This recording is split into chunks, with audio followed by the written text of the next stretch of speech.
Olá a todos, meu nome é Nilson de Souza, eu sou mestrando em Ciências Jurídico-Filosóficas da Faculdade de Direito da Universidade de Lisboa. Vou falar sobre o meu trabalho, Cosméticas da Tecnologia no Necropoder, é isto, um drone implantado na democracia, que foi aprovado para ser apresentado no 4º Congresso Internacional de Direito, Governança e Inovação, organizado pelo Iberojur e pela Universidade Cardenal Herrera, em Valência, na Espanha. Quem quiser entrar em contato comigo, pode mandar e-mail para nilsoncsfilho@gmail.com. Bom, o meu artigo é sobre a possibilidade de se falar em um uso ético da tecnologia, um uso que não direcione a tecnologia para a aniquilação em um contexto de aceleração da produção bélica e de aparatos de morte, de alta performance. A primeira imagem que me moveu para a produção desse artigo foi a imagem de um filme da Salomé Lamas, que chama Extinção. É um filme sobre as fronteiras da Transnistria e logo nos primeiros minutos ela diz o seguinte: em um mundo sem fronteiras, para onde queremos escapar? E essa é uma frase que nos move porque estamos em um sistema que definitivamente não quer nos deixar escapar. E isso quem fala não sou eu. O Michel Foucault, quando vai delinear o conceito da biopolítica e dos dispositivos disciplinares, mais tarde o Deleuze também, com os dispositivos de controle, já detectam essas técnicas de poder e detectam uma continuidade desses dispositivos, uma capacidade de adequação, de aperfeiçoamento que esses dispositivos possuem, mesmo em períodos de transformações intensas. E aí temos o exemplo da Revolução Industrial, que o Foucault dá, o exemplo do pós-guerra, que o Deleuze dá. Enfim, algumas dessas técnicas de poder renderam a nós consequências desumanizantes. Basta vermos o colonialismo e as consequências que duram até hoje, a perpetuidade dos conflitos bélicos. E essas técnicas de poder são utilizadas quase sempre com um propósito civilizacional, civilização no sentido oficial da coisa. E esse projeto civilizacional realiza uma escolha entre aqueles que estão adequados e os que não estariam a ele adequados. Que não está adequado, obviamente, torna-se inimigo do Estado. Um atentado contra a soberania do Estado. E a soberania, nesses Estados, aparece então como um exercício de vigilância securitária contra aqueles que não estariam adequados ao projeto civilizacional. E, sendo assim, pode escolher quem pode viver e quem pode morrer. Os adequados vivem, os não adequados não vivem. Isso, aquele bem chama de necropolítica. E ela aparece instrumentalizada pelos mecanismos do nanorracismo, que seria uma forma anódica de preconceito contra tudo e contra todo aquele que não seja considerado um dos nossos. Todo aquele que não está adequado ao processo civilizacional estaria fora. Essa dinâmica gera estratos dentro dos estados soberanos. E são estratos que se perpetuam nas relações intraestatais e interestatais, fazendo assim com que os estados definam zonas de segurança, determinem zonas de segurança com relação ao seu próprio território e com relação ao outro território, ao território do outro. Esse direito de matar, que o Achille Mbembe coloca, se exerce em função, então, dos estados de exceção, que são estabelecidos em função dessas relações de inimizade, dessas relações determinadas pelo necropoder. Eu falo estados de exceção em plural porque aí são várias dinâmicas que se realizam dentro do Estado. Não é apenas um inimigo, são vários inimigos, várias dinâmicas, vários tratamentos que se dão a esses inimigos. E essas relações vão se estabelecendo de forma seccionada. Essas sociedades funcionam de forma seccionada, tanto com relação aos inimigos quanto com relação aos que não são inimigos. E aí isso vai ser determinado por vários tipos de cortes raciais, cortes sociais, enfim, cortes de gênero.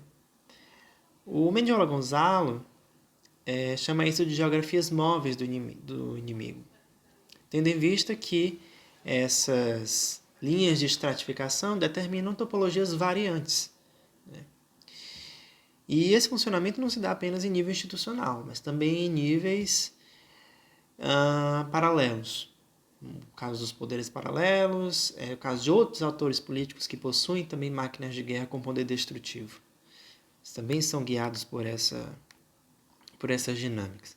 Então, o que a gente pode dizer sobre o necropoder é que ele é um aparato estatal e faz com que o Estado tenha um controle não apenas sobre o território, mas um controle sobre a vida e, mais ainda, uma intimidade com a experiência da aniquilação, né? Uma performance ligada com o véu da morte. Uma vez que isso são estados de exceção, o direito se suspende para alguns e se mantém para outros. E aí isso torna mais fácil para que alguns se tornem alvo.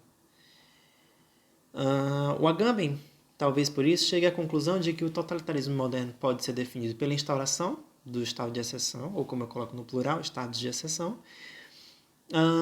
de uma guerra civil legal que permite a eliminação física não só dos adversários políticos, mas também de categorias inteiras de cidadãos que, por qualquer razão, não pareçam integráveis ao sistema político.